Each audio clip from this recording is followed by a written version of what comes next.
जय माता दी दोस्तों, जय श्री हरि। स्वागत है आपका हमारी YouTube चैनल अभव्या वर्ल्ड में।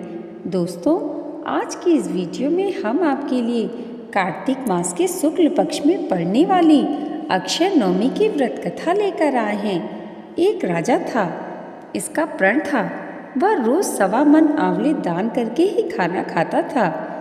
इससे उसका नाम आंवलिया राजा पड़ गया। एक दिन उसके बेटे बहू ने सोचा कि राजा इतने सारे आंवले रोजाना दान करते हैं, इस प्रकार तो एक दिन सारा खजाना ही खाली हो जाएगा। इसलिए बेटे ने राजा से कहा कि उसे इस तरह दान करना बंद कर देना चाहिए।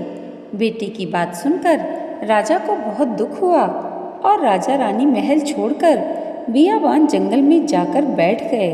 राजा रानी आंवला दान नहीं कर पाए और प्रण के कारण कुछ खाया नहीं।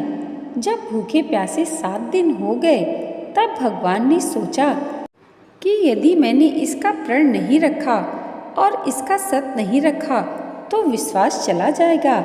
इसलिए भगवान ने जंगल में ही महल, राज्य और बाग बागीचे सब बना दिए और ढेरों आंवले के पेड़ लगा दिए। सुबह राजा रानी उठे तो देखा कि जंगल में उनके राज्य से भी दुगना राज्य बसा हुआ है।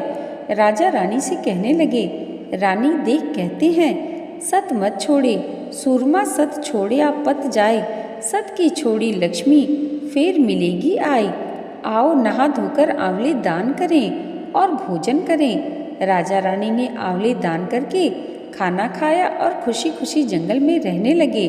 उधर आंवला देवता का अपमान करने व माता पिता से बुरा व्यवहार करने के कारण बहू बेटे के बुरे दिन आ गए।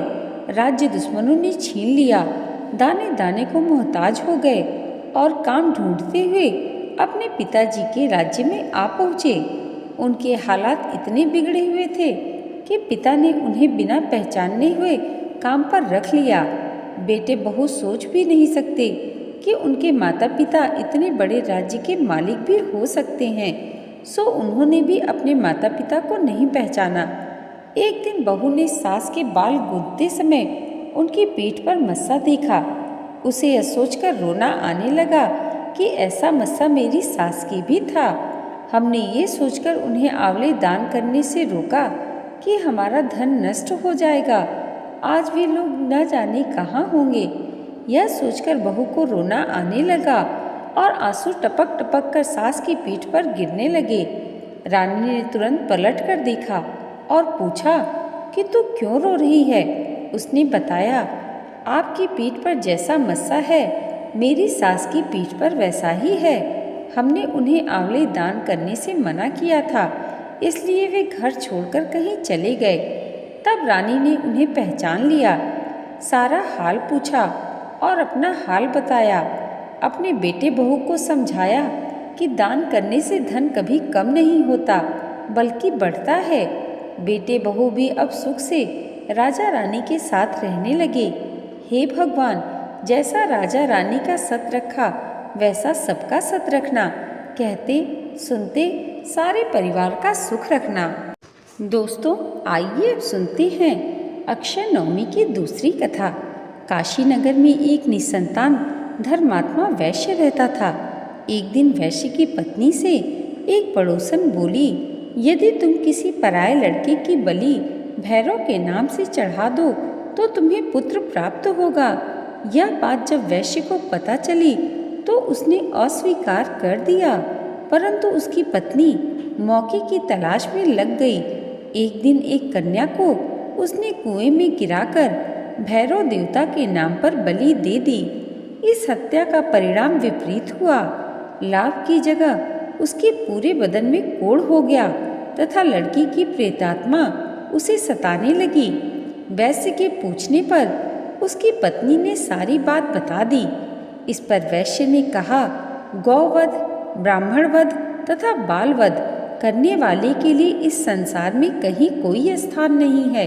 इसलिए तू गंगा तट पर जाकर भगवान का भजन कर तथा गंगा में स्नान कर, तभी तू इस कष्ट से छुटकारा पा सकती है।